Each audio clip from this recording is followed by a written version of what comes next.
Hey everybody, it's Chunky64.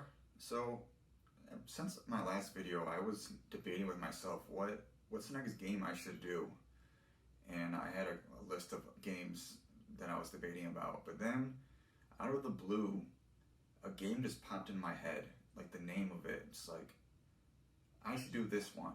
I don't know why. It just felt like I had to.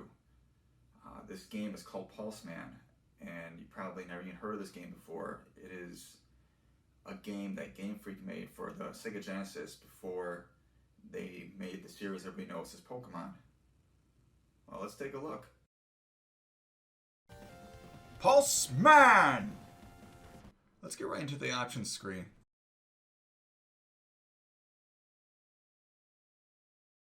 It's pretty basic. You can assign what inputs you want each button to do, listen to the soundtrack, sound effects, and voice clips this game has.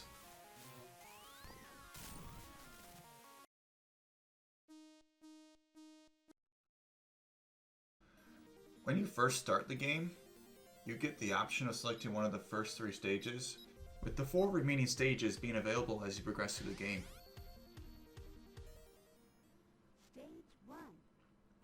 The game was only released in Japan for the Mega Drive, which is what the Sega Genesis is called over there. I think that's the biggest reason most people haven't heard about this game, which is a shame because it's a really cool game.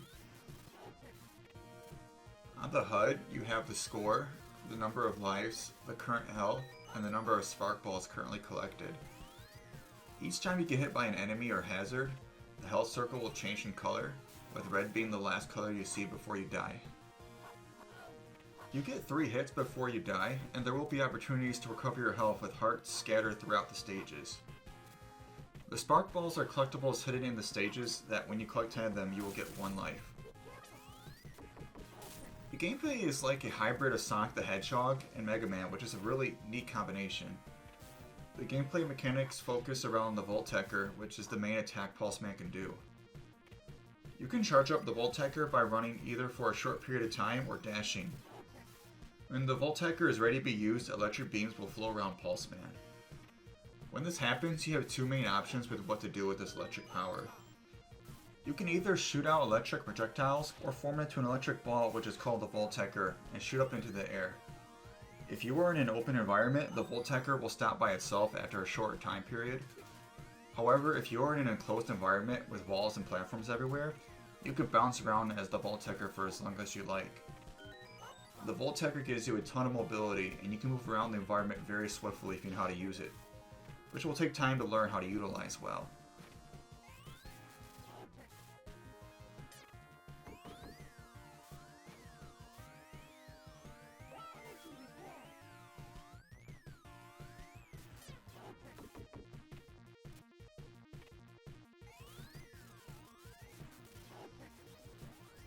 Take a look at the environment.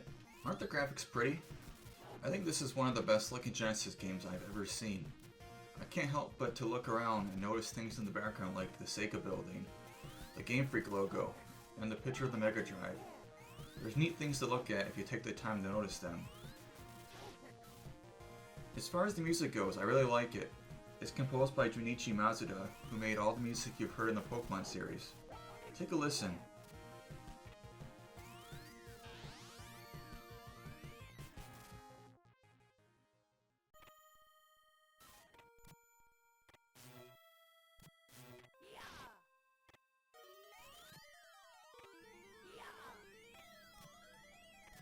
If you have played Pokemon before, you can tell it's the same composer. Every stage has multiple sections to complete. If you notice, when the background changes in a new section, so does the music. It's a nice touch. If you are worried about accessibility for English users, since this was only released in Japan, don't be. This game has a ton of English in it. The menus are in English, there's a bunch of English words in the backgrounds, there's even English voiceovers. The only Japanese text you really see is for story cutscenes, which aren't really important. Let's take a look at the first boss. He actually gave me a lot of trouble. A part of it was me being reckless, but it also felt like I didn't have enough time to react when he was coming in from off screen. It's very important to know where his hit point is and what parts of him hurt you when they touch you.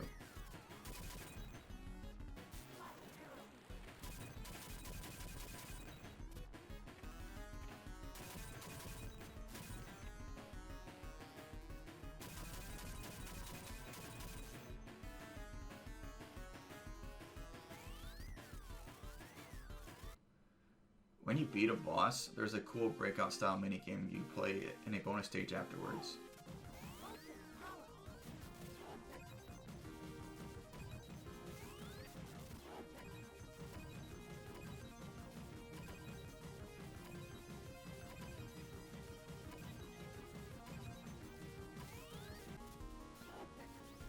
Every stage has different themes and gameplay mechanics.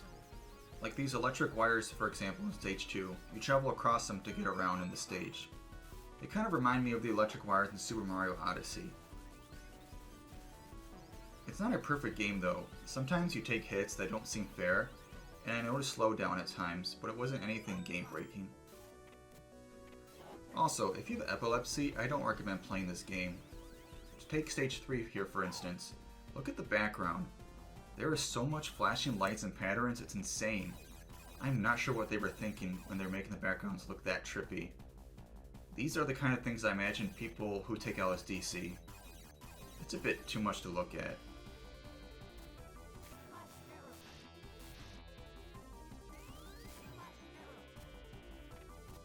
Despite the game's flaws, overall this is a really cool and fun game. Taking elements from Sonic and Mega Man while throwing in some things of your own make this a 2D platform worthy of being checked out. Game Freak was around before Pokemon and has made other games besides Pokemon. Check out their other games not named Pokemon, starting with Pulseman. If you do, you can see the influences it had in Pokemon.